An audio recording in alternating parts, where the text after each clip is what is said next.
Yo soy padre de 2 hijos, cada uno diferente. El cociente intelectual solo influye en un 8% aproximadamente del éxito en la vida. ¿Qué es el otro 92%? ¿Cómo conseguimos el otro 92%? Bueno, vamos a ver, Juan. Cuando se habla de porcentajes, hay que entender que siempre hablamos de forma aproximada. Eso es como cuando a veces me dicen, oye, Mario, ¿es verdad que solo se utiliza el 1% del cerebro? Digo, ¿es que acaso conocemos cuál es el 100%? Si no conocemos cuál es el 100%, no podemos saber lo que es un 1%. Pero hay muchos estudios que avalan lo que tú has dicho. Es decir, el test de cociente intelectual, que se llama corrientemente de coeficiente intelectual, lo correcto es de cociente intelectual, fue creado en 1912. Y se convirtió en aquella época, fíjate, cambió por completo la orientación que le dio el descubridor. El descubridor, el creador, quería dar una orientación para que cuando se vieran cocientes intelectuales que no correspondían a la edad, es decir, cuando la edad mental y la edad biológica no correspondían, que a esos niños se les tratara con especial afecto, con especial cariño y se pusiera a especial disposición para que subiera. Pero fue interpretado o fue utilizado como sistema de cribaje. Listos y el resto. Listos y el resto. Uno de mis maestros, el profesor Howard Gardner, dedicó montones de años de su vida a estudiar la inteligencia y se dio cuenta de que ni siquiera podemos hablar de una inteligencia. Es la teoría de las inteligencias múltiples. Y hay 2 inteligencias, que son la intrapersonal, que es la capacidad de reconocer tus estados emocionales y de poderlos modificar de forma positiva. Y la interpersonal, que es la capacidad de entender qué pasa en la otra persona y relacionarte con lo que pasa en la otra persona, que son absolutamente claves en el éxito en la vida. Una persona que no sepa gobernar sus estados de ánimo, que un día se levante sin ganas de hacer nada y ese estado de ánimo no lo pueda alterar, o que un día tenga ira y no sepa canalizar de una manera positiva y adecuada esa ira, o tenga miedo y no pueda superar su miedo, es difícil que progrese en la vida. Una persona que no sepa entender a los demás, que no sepa resolver conflictos, pues es difícil que progrese en la vida. Pues estas 2 inteligencias no existen en el test de cociente intelectual, como no existen otras. La inteligencia musical, la inteligencia kinestésica, la naturista, la espiritual, no están. Entonces, ¿qué ocurre?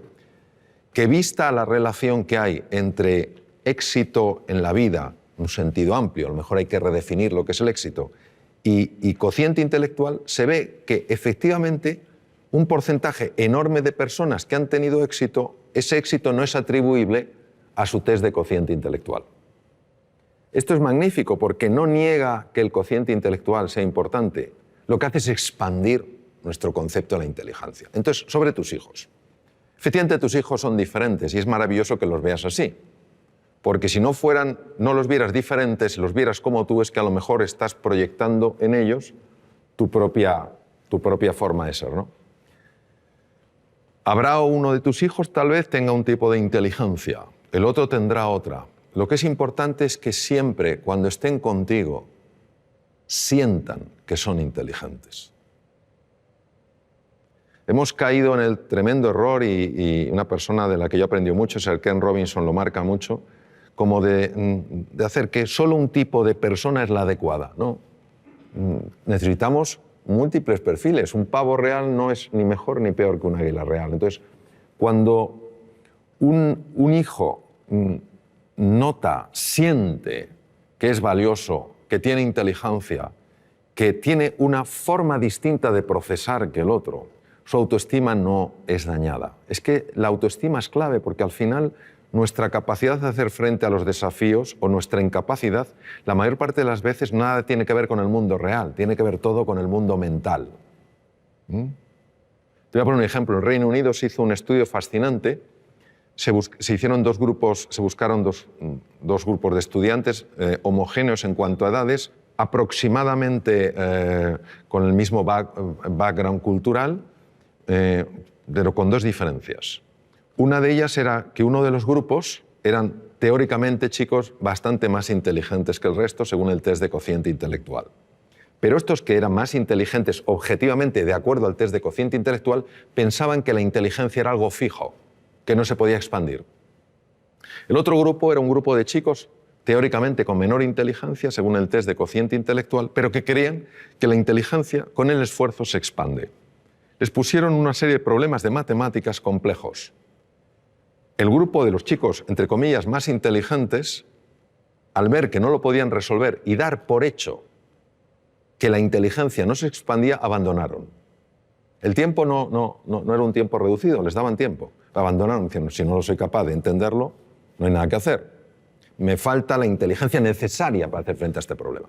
Los otros chicos tampoco sabían, y de hecho partían de un nivel inferior, pero creían que la inteligencia se expandía con el esfuerzo, y siguieron, y resolvieron los problemas de matemáticas. Es decir, quedaron mejor. Y eso es lo que te quiero decir, que el componente emocional, el componente autoestima, el componente confianza en ellos y en sus posibilidades es absolutamente crucial. Ellos acabarán encontrando su camino, pero no encontrarán su camino si creen que no son capaces de encontrarlo.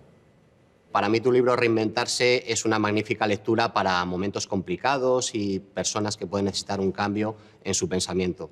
La pregunta es, ¿qué dice la ciencia acerca de ese cambio de pensamiento?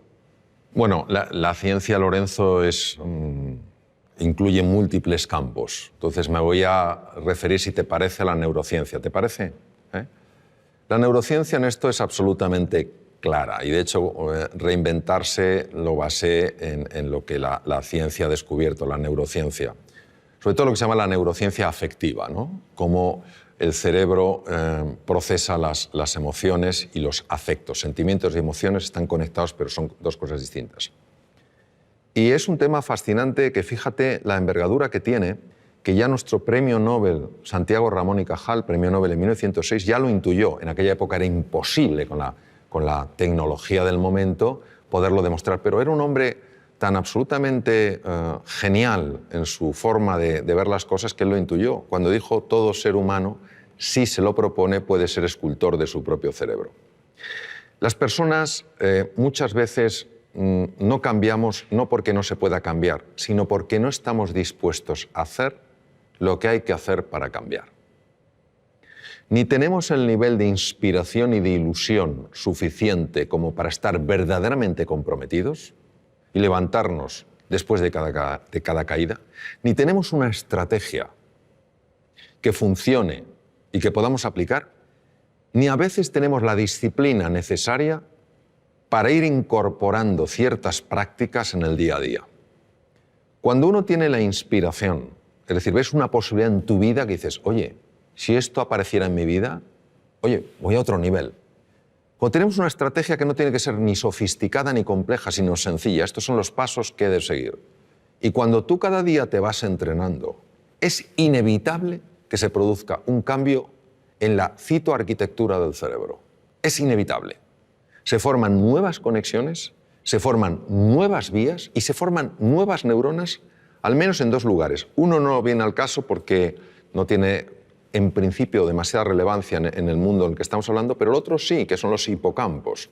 Los hipocampos, de alguna manera, no solo procesan mecanismos muy complejos en relación con la memoria, sino que también controlan unos núcleos que se llaman núcleos amigdalinos, donde está el núcleo central del miedo. Es decir, hacen que veamos las cosas con menos miedo.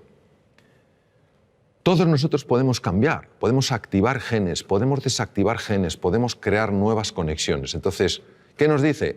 Nos dice la neurociencia que vivamos con pasión, con entusiasmo, que vivamos con fe en nosotros y en nuestras posibilidades y que estemos dispuestos a llevar a cabo el entrenamiento necesario para incorporarlo, para que pase del saber al saber hacer.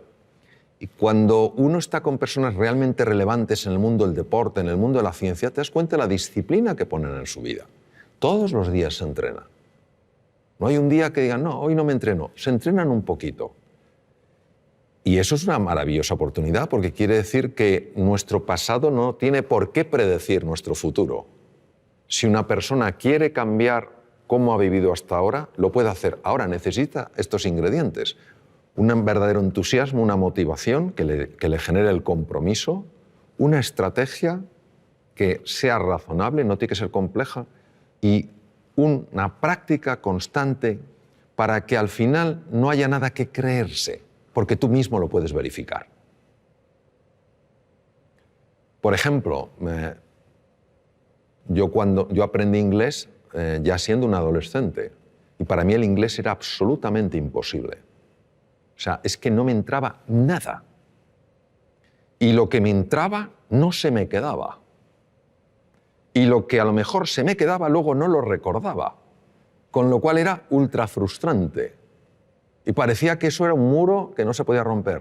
Sin embargo, yo tenía una enorme ilusión porque sabía que si yo aprendí inglés, yo tenía un buen expediente académico, si aprendí inglés, a mí la Facultad de Medicina me podía becar a distintos hospitales del mundo. Y eso fue mi pasión.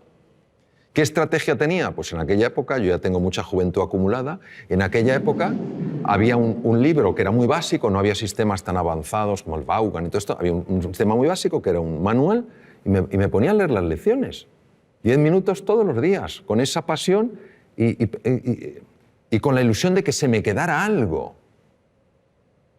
Y pasó un año, me presenté al primer examen y claro, ellos me preguntaban en inglés y yo contestaba con el libro. Entonces, claro, se me acaba diciendo, pero este hombre nos contesta una cosa distinta. Pero es lo que yo tenía. Entonces, claro, pero yo seguí y al año y medio se me abrió la cabeza y empecé a absorber el inglés como si fuera una esponja marina. Hoy casi me manejo también en inglés como en español.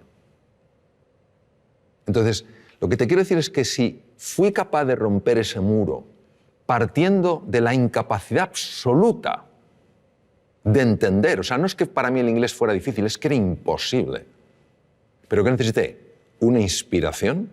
Estuve 2 años, 10 minutos todos los días, de forma ininterrumpida, ni siquiera cuando me duele la cabeza, estuve enfermo con gripe, catarro, etc., nunca lo dejé. Entonces, claro que se puede cambiar, ahora estamos dispuestos a hacer ese esfuerzo, pero tiene que ser algo realmente ilusionante. Y ahí, obviamente, hubo un cambio en la estructura cerebral clarísimo, porque si no es incomprensible. O entre medias me hicieron un trasplante cerebral y yo no me enteré. Que es también una posibilidad.